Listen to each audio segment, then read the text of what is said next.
Okay, so AI continues to rewrite the rules of content development. What we are witnessing is a story of leaps, not hops.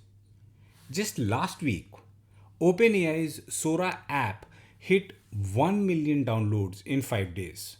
1 million. That's faster than Instagram hit its first million users back in 2010. It's slower than Jennifer Aniston's record of hitting a million subscribers in 5 hours and 16 minutes. But we are talking about an AI app here.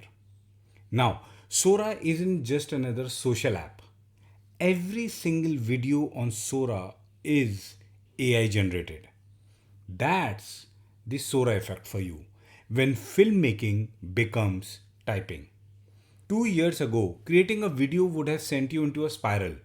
You'd be calling production companies, getting quotes for a few $1,000s, coordinating shoots, hiring actors, dealing with lighting, editing, the whole nightmare. And you'd probably be doing all that while your boss breathed over your neck. We are experiencing a content supply shock. We are at a point in time when the barrier between having an idea and having a finished high quality video has almost disappeared. It's like the moment when everyone suddenly got access to a printing press. Except this is happening in real time and it's video, which is the most powerful medium we have for brand storytelling. So today we are diving deep into what this means. Not just the cool factor of AI making videos, we are talking about the fundamental restructuring of content creation hierarchies. What this means for your brand strategy. And yeah, we need to talk about the not so pleasant implications too.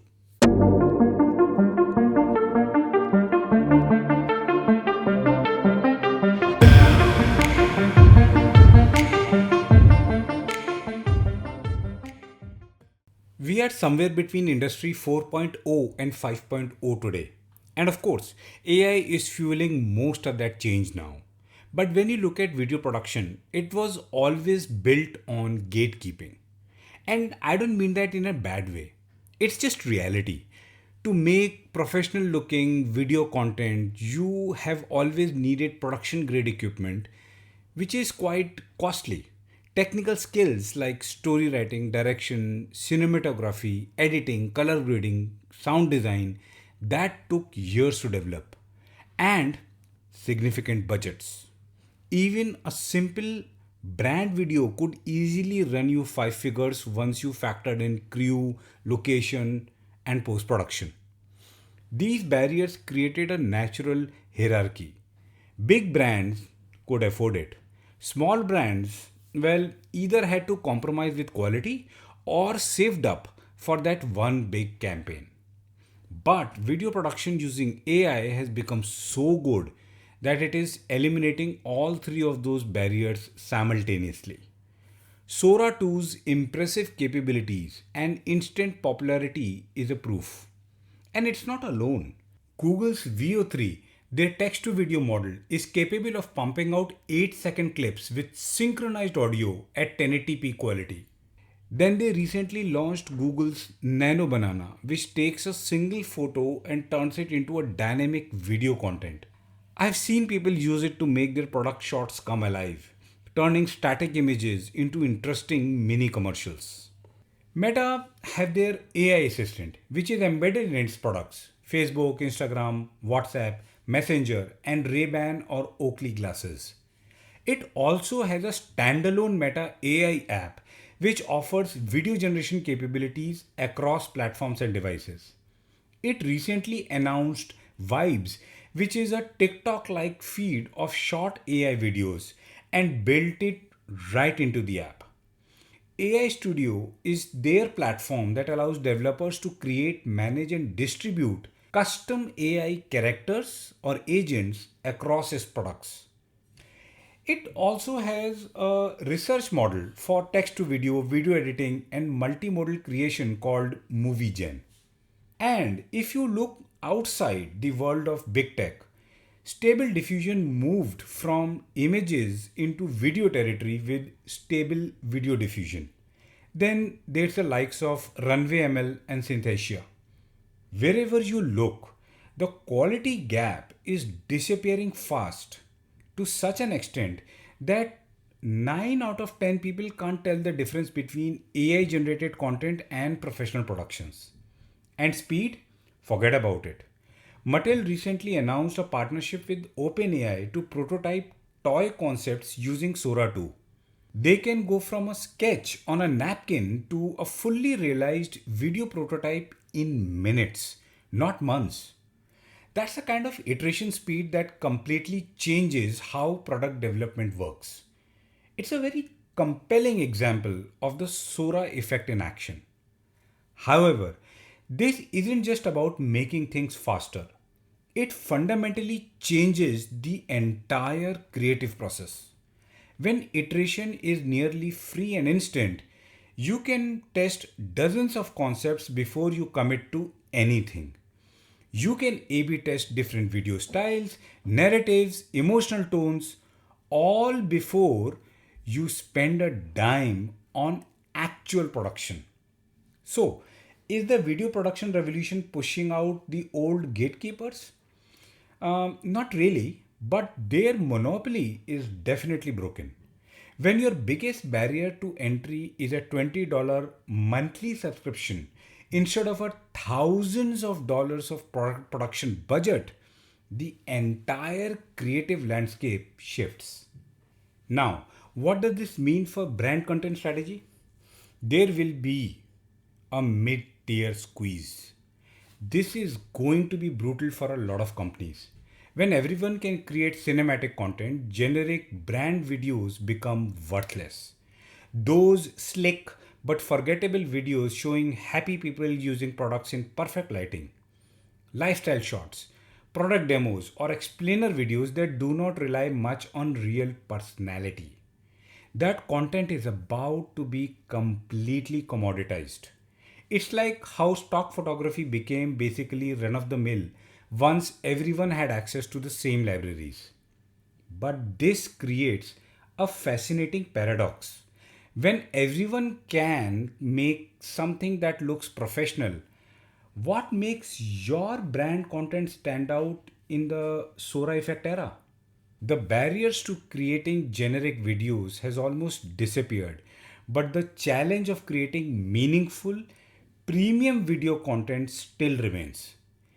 It will require unique intellectual property and authentic storytelling, though. Your brand's specific voice, your authentic customer stories, your proprietary insights, that's where the real value is going to be. At the low end, quick, scrappy, authentic content that feels real will still work. It's the middle, the expensive but generic content that's getting squeezed out. Let's look at the example of a hypothetical skincare brand. The old playbook was to hire a production company, shoot beautiful footage of models applying your product, maybe get some dewy close ups, and add some inspiring copy about self care. Cost of production of such a video would be very high. And now, someone using Sora 2 or VO3 can generate that exact aesthetic in minutes. Your high investment just became a $20 sequence of iterative prompts. Another question that comes up is, when everyone can create cinematic content, what actually becomes the differentiator? I think this is one of those hard conversations that people prefer to avoid. When blogging became easy, we got an explosion of content. Most of it was, well, sloppy. The stuff that rose to the top wasn't just well written, it was distinctive, valuable, and came from a unique perspective. Same thing happened with podcasting. When the barriers dropped, suddenly everyone had a podcast. But the shows that broke through weren't just the ones with good audio quality. They were the ones with compelling hosts, unique angles, and content you couldn't get anywhere else. Video is about to go through this phase. In some ways, it already is happening. The rate at which AI generated video is being churned out, it is impacting the reach rate of social platforms. Instagram has an average reach rate of 3.5% and Facebook at 1.65%. Meta's AI Studio is explicitly designed for volume. It's integrated with their platforms to help creators and brands pump out tons of short form content quickly. It's optimizing for the post 3 times a day strategy.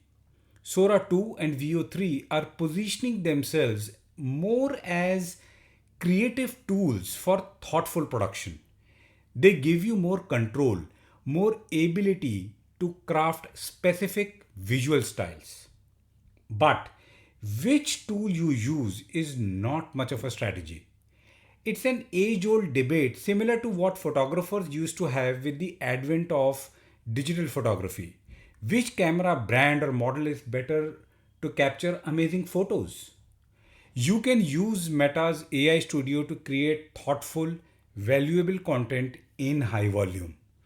You can use Sora 2 to create forgettable garbage. The question isn't which tool you use, it's whether you have something worth saying. For brands, this means you need to get really honest about your content strategy. Are you creating content because you have something valuable to communicate? Or are you just creating content because you meet a target number of videos posted every month? Now, the most pressing aspect is the impact on internal creative teams. People working with brands as part of their marketing team. For years, the division of labor was largely clear. Internal marketing teams handled strategy and messaging and catering to day work on collaterals. Agencies handled production and creative execution. That split made sense when production required specialized skills and equipment. But when your marketing guy can sit down with Sora or Veo and create broadcast quality video in an afternoon, what exactly are you paying the agency for? This is already playing out with image generation. Brands that used to hire photographers or agencies for every product shot are now generating them in house using tools like Midjourney or Stable Diffusion. There's a lot of time saved on execution. There are cost benefits too, but there are some allied costs of using multiple tools being used by multiple people. Video is next, and the stakes are higher because video production budgets are bigger. But leading agencies aren't worried because they know their value isn't in operating the camera or editing software. It's in creative strategy, storytelling, understanding human psychology and culture. Those skills still matter. In fact, they matter more when the technical execution becomes commoditized. The agencies that are in trouble are the ones that build their business on charging huge markups for technical execution. For internal teams, this is a massive opportunity, but only if they upskill. You need to understand creative direction, storytelling, and brand strategy. The tools will handle the technical execution, but they won't tell you what story to tell or why it matters. Whichever tool you choose, Sora, Veo, or Stable Diffusion, creative opportunities are endless. But the Sora effect reminds us that democratization comes with shadows of noise and responsibility. One obvious issue is that of content pollution this democratization will cause. There's a Stanford research that studied what happens when creative barriers disappear due to rapid popularity of LLM writing tools like ChatGPT. The short version, when everyone can create, the signal to noise ratio gets brutal. The market gets flooded with low quality content, and finding the good stuff becomes exponentially harder. Now, multiply that problem by video. Video is more engaging, influential, and time consuming to evaluate. When every brand and every individual creator can pump out cinematic content, platforms are going to be swarmed with it. We are already seeing this play out. Browse any video platform that supports AI generated content, and you'll find thousands of generic clips that look impressive at first glance but are completely forgettable. What brands need to understand is that their competitors are not the only ones they will be competing with. They are competing with influencers and the young people using Sora to make content about their breakfast. The noise floor just got raised dramatically. Meta's pushing AI studios so hard partly because they know they need to help creators keep up with demand for content on their platforms. But they are also potentially creating a flood of AI generated content that pushes the reach rate and engagement rate of their own platforms even lower. It's a weird paradox. Brand safety is another major issue that is getting a lot of attention these days. These AI tools, no matter how good they are also being used for unethical use. This is giving nightmares to the legal teams. Major talent agencies like CAA and WME are working hard to opt their clients out of Sora entirely. Why? Because the app's cameo feature means anyone can potentially create videos featuring celebrity likenesses without permission. And this is just the beginning. Because the tools are so accessible, you are not dealing with a few sophisticated bad actors. You're dealing with thousands or millions of people who can create convincing fake content on the fly. The current legal framework is also not equipped to handle this. Trademark law helps with brand protection, but enforcement is reactive and slow. By the time you get a takedown notice processed, the content has already spread. Some platforms are trying to implement detection systems, ways to identify AI generated content and label it. But it's an arms race. The generation tools are getting better, faster than the detection tools. Think of this real world marketing scenario. You are working for a prominent D2C brand. You are responsible for moment marketing to boost visibility and sales. You find a certain video that's trending right now. You use AI to remix it, stitch your product video, and post it. Now, what if the original video was AI generated? Or it was created with AI while accidentally copying someone else's copyrighted work in its output? This could create legal issues for your brand. The training data for these models includes basically the entire internet, including copyrighted content. So, when Sora generates a video based on your prompt, are you legally clear? OpenAI claims that it is brand safe, but it's too early to say anything right now. This leads us to the authenticity paradox. IPA survey shows that 74% of consumers want AI disclosure when content is artificially generated. They want to know when they are looking at AI versus human generated content. But here's the catch. How do you maintain your genuine brand voice when you're using AI to create content? Some brands are being totally transparent about it. They're embracing the AI angle as part of their story. Others are trying to use AI behind the scenes while projecting that the video has been created using traditional techniques. Neither approach is necessarily wrong, but both come with risks. Google's trying to solve this with their Synth ID watermarking system built into VO3. Every AI generated video gets an invisible digital signature that can be detected later. Sora 2 also offers similar safety features like C2PA metadata, moving watermarks in the video, and giving full control to people over who can use their cameo and can revoke access anytime. I think it's fair to say that the video production revolution will completely change how videos are created, even if some of those shadows persist. Whether you are a brand owner or a marketer, you need to prepare for and adapt to this change. It's important that you audit your spend on video production. Look at hard numbers by video, campaign, and quarter.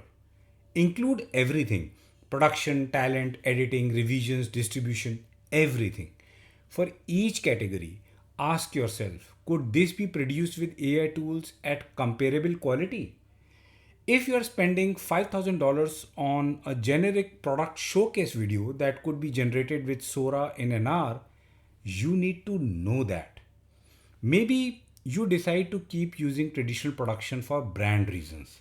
That's fine. But you need to know what you are paying for. Of course, experiment with these tools to get a feel of what they can and can do.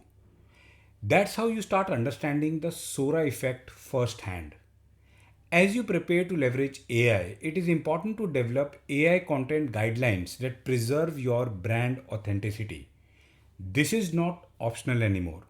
You need clear policies on when to use AI, how to disclose it, and what quality standards you'll maintain. Spend time, effort, and money in your brand IP and storytelling. This is your biggest moat in the internet flooded with AI content.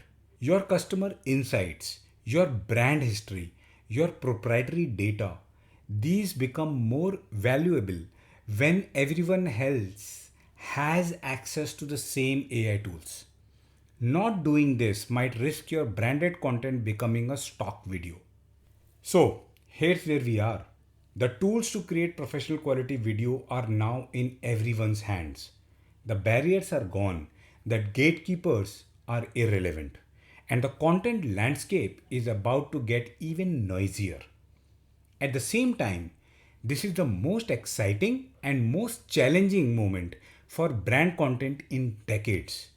The winning brands will be the ones that use the tools strategically, maintain their authentic voice, and invest in storytelling that can't be replicated by a better prompt.